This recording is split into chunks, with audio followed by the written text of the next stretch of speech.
Welcome back to Magic Gathering Strap. Today we are gonna talk about the Reboorn's 4.0 deck from the 14th of February. And we're not gonna talk about the fact that Reboorn was playing on Valentine's Day and didn't have a date. But we're gonna talk about the success this deck has been having. And as far as I know, Reboorn is absolutely the best pilot of it, and perhaps the only one. And this just keeps bugging me. I was asked about it on Twitter, but why is there 4 black cats in the sideboard? There are 4 black cats in the sideboard. What are they there for?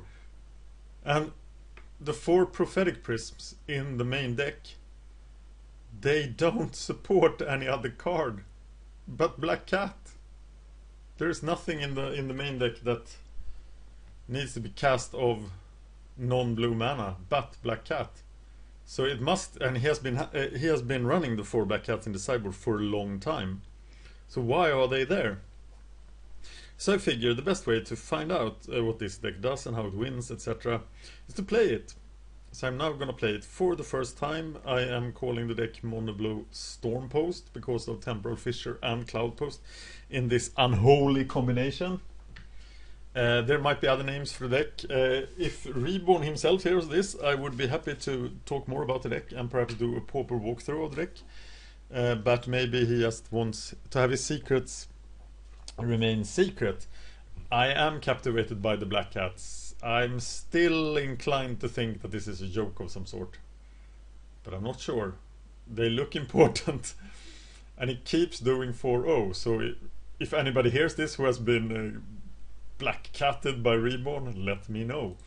But we are taking the deck to the practice room, where we are looking for sparring partners. None of them are online here, so we are going to this to the practice room, and we have to look for.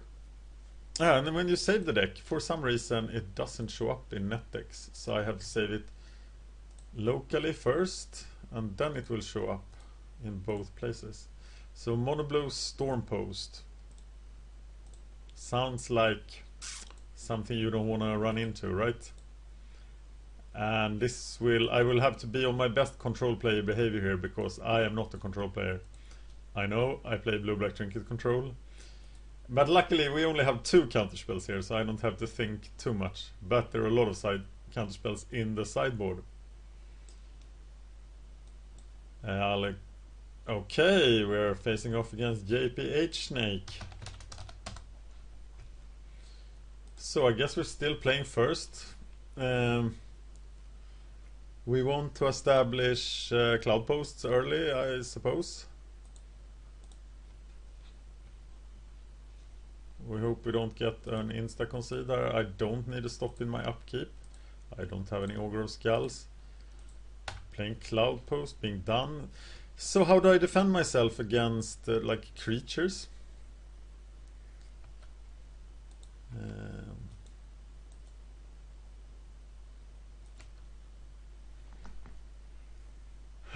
Alright, so I want a Cloudpost to be active. I can't do much with just 1 blue mana, so I'm playing the Glimmerpost here.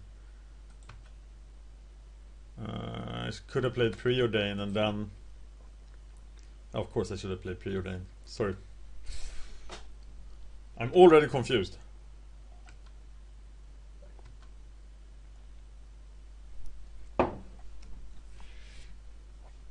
So do I go for Cloud of Fairies action here? Looks a bit like overkill, and it won't help me much. It's white-blue.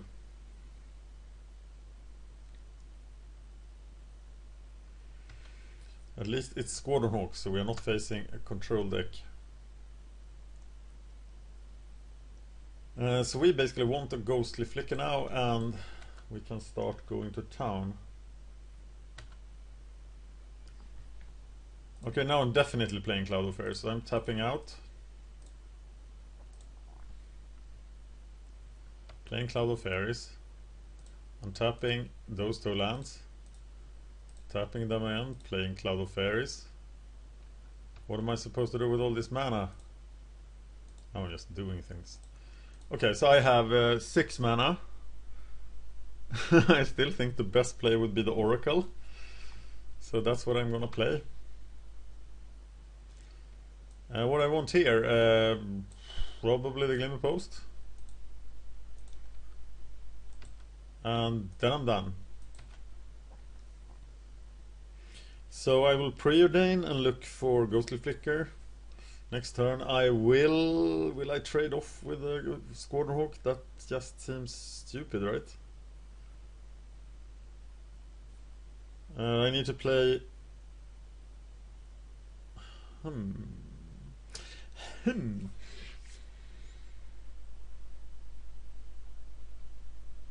I'll play the preordain first, and then I know if I want to play the island or the Glimmer Post. And I will even get to attack, perhaps. I'm sure he has some broken combo. There's Trinket Mage. We are playing a blue-white Trinket control deck. He's going for Longbow. Well, that will kill off some fairies for sure.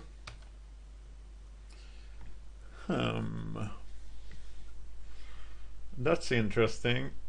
Does that mean that I should be sitting on my...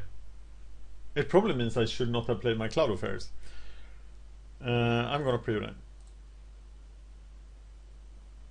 See if I find anything useful. Expedition map or Prism. Oh, that's why we have Prism, because we need the mana. So we are placing Expedition map at the top and Prism at the top, which means that we can play Glimmer Post, get some lives, play Prism, draw a card, and then play... Oh, we still have mana. Play Expedition map.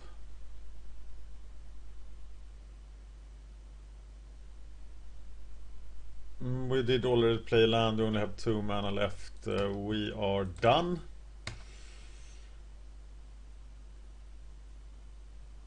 And we will use Expedition map to get another Cloudpost.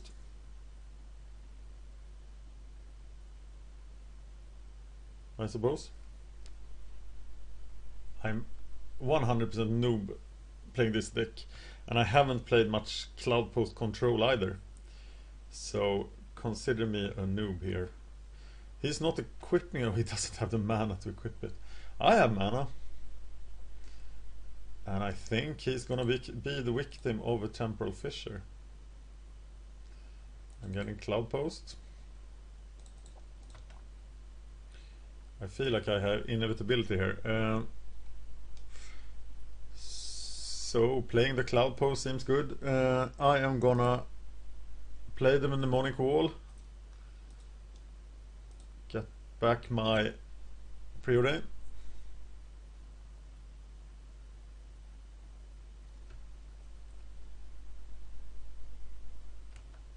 I wonder if he has counterspells. Yes, I want to use the ability. I want to preordain as well, actually. And I don't really need an island. I do need Cloud of Fairies. I did play a land, so next turn I can set up something. Not sure exactly what. But he is not presenting any threat. And my control is just enormous compared to his. My control is much bigger than his control. Like we blue mages like to say. I'm not a blue mage. Okay, a bit of a blue mage perhaps.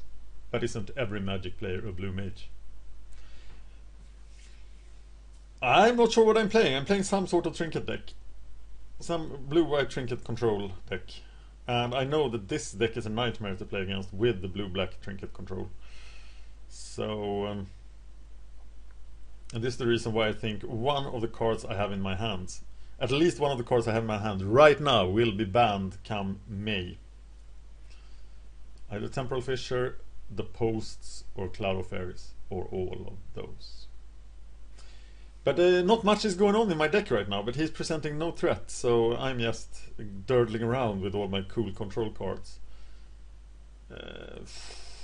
So what do I fissure? Now he's fissuring himself. Getting back something. The lack of card draw in this deck is interesting, because I thought there would be more. We do have 4 Muldrifters, 3 Seagate Organs, but only 2 Compulsive Researches and 4 Preordains. And that's pretty much it. And not much countering either. He should equip and kill. But he is saving stuff. That's a good card. And I think we're gonna need a blue mana here. So we can play, at least we can Temporal Fissure him for 3. And that's not useless, is it? So let's first play Cloud of Fairies.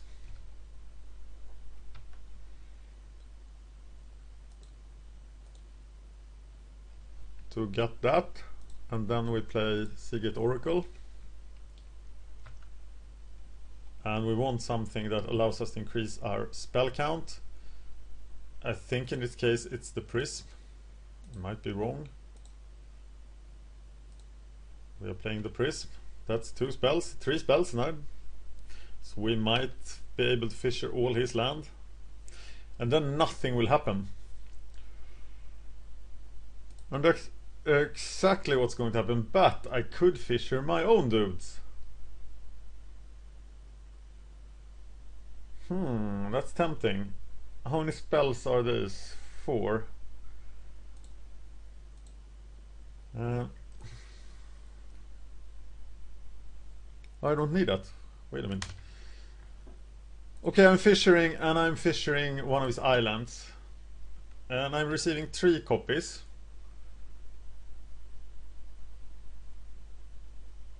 I'm gonna use them on Cloud of Fairies, Seagate Oracle, but he had enough.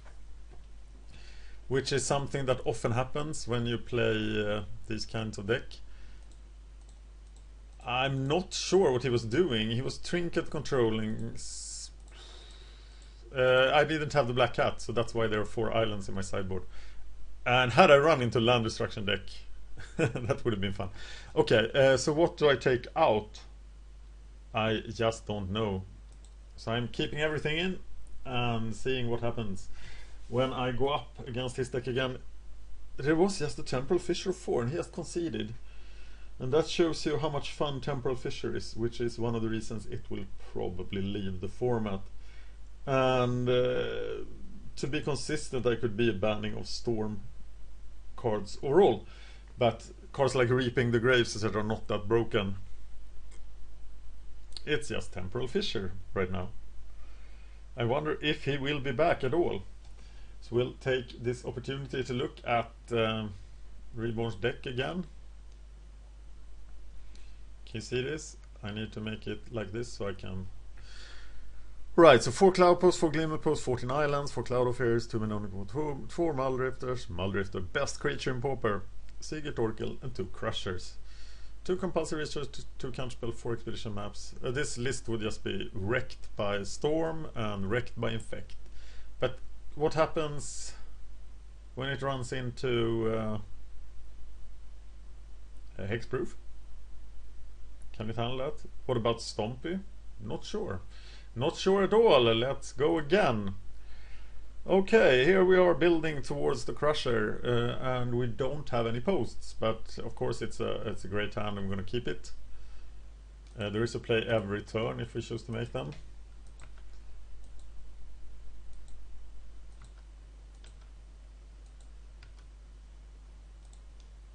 And we are preordaining. What's... Ooh, so many Muldrifters. Let's take them all. And I will evoke the first Muldrifter then on turn 3 after playing the Prism now. So he is some kind of weenie deck. Is he blue-white Trinket Weenie, perhaps? So Glimmerpost or Island, does it matter? I'm not sure. Lives should come to me eventually. And we are looking for more cards. There's the Mnemonic Wall that can get back our preordains. Okay, let him have Squadron Hawk now, so... It's a ninja!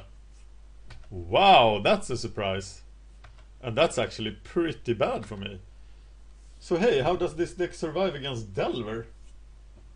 How do I deal with an early ninja? Maybe that's what Black Cat is there for, to block ninjas. Sounds pretty bad, but it's my best theory ever. Okay, so you play Black Cat against Delver to block ninjas and unflip Delvers. There is Temporal Fissure. It's good for dealing with ninjas, but he is now drawing lots of cards. So let's see how much control he's packing. And I can do nothing until turn 5. I'm just letting this ninja wreck me.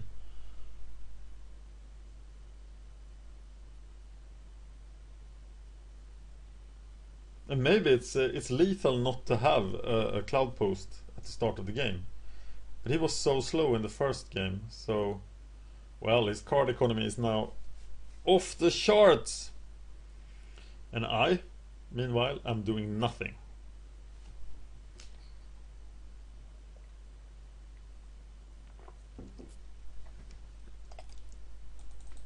Except if I start dropping Mulldrifters and blocking, I will be happy. And that could be happening pretty soon. I think the right play here is just to grab and play the Cloudpost.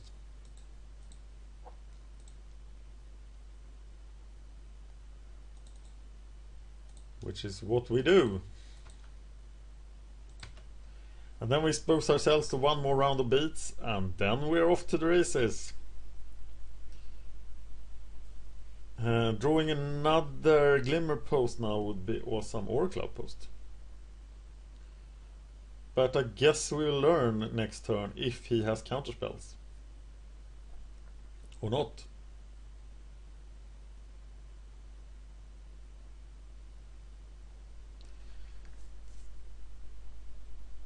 Wow, Ninja Fest! Ninjaing Trinket Mages, that's card economy.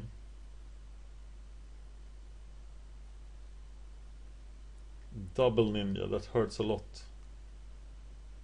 Why? Oh, he boarded in serrated arrows for my fairies. So what do I do now? I think... oh, he's tapping out. It's very nice. Squadron Hawk.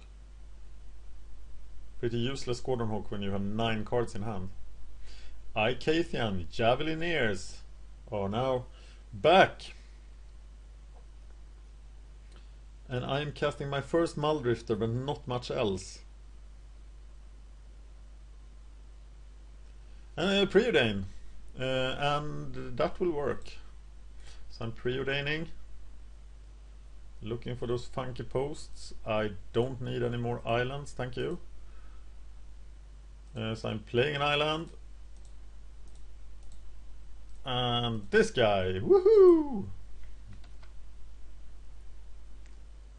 There's Cloud of Fairies, there's my posts. What do I not need here?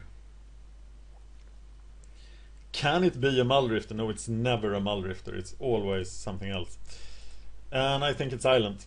So now I can get plenty of mana. And I will try to do so if the Cloud of Fairies is countered. But we should have seen a counter by now, shouldn't we?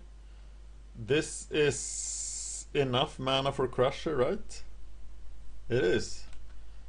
So should I go straight for Crusher? But he must have some way of getting past, of surviving a Crusher. Maybe the right play is to play a Fairies and then a Crusher. Or just try to Fissure everything. But I can't really Fissure everything, can I?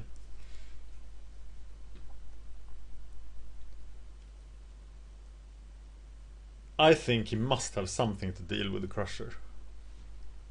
But if he doesn't have anything to deal with the Crusher,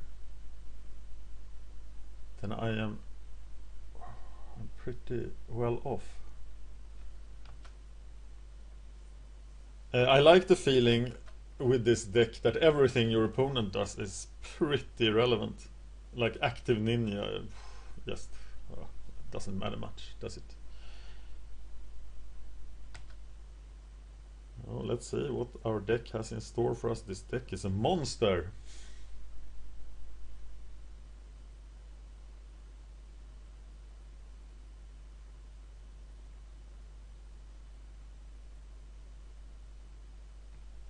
Okay, and now I'm gonna try to be totally broken.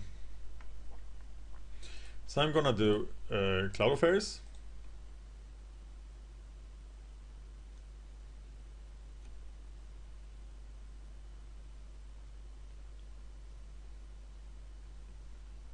Untap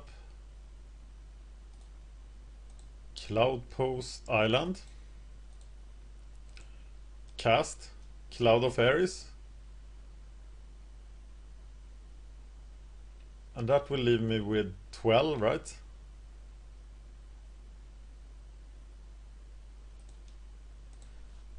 Okay, I now have 12 mana left. I'm so tempted to cast that Crusher. Double Muldrifter, or one Muldrifter Temporal Fissure for 4, getting all his lands.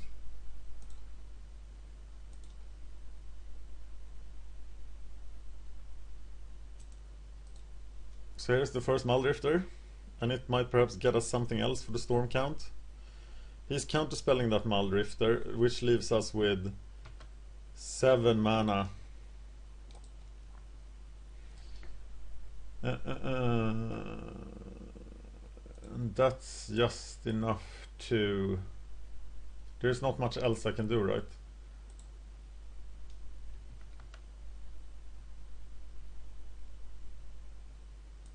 So I'm going getting that land, and getting that land.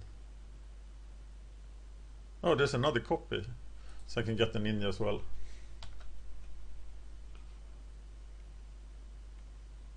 I should have cast it on my fairies, right? Yeah, I should have used the last copy on a fairy and actually cast Ulamog, but Ulamog will show up soon enough. So this evil StormPost deck is even forgiving to a noob who's playing it for the first time. It's just nasty. Well, Ulamog pretty much seals the deal here.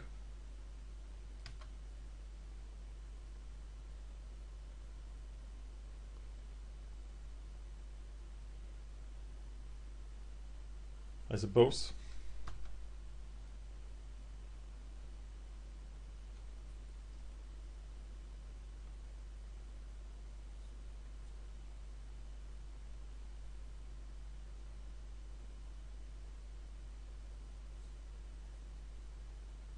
This doesn't feel like a controller, it feels like just a giant punch in the face. It doesn't matter what the other deck is doing.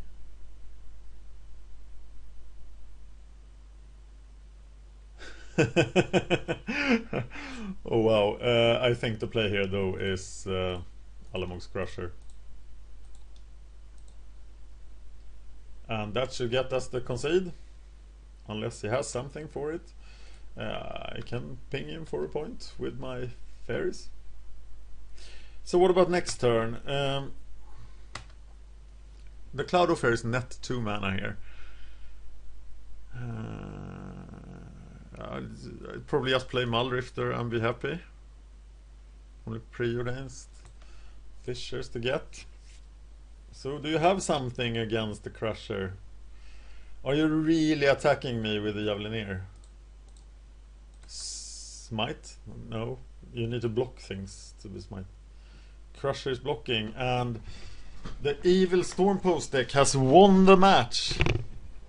And thank you for watching Magic Gathering Strat playing Reboorn's Monoblow StormPost deck.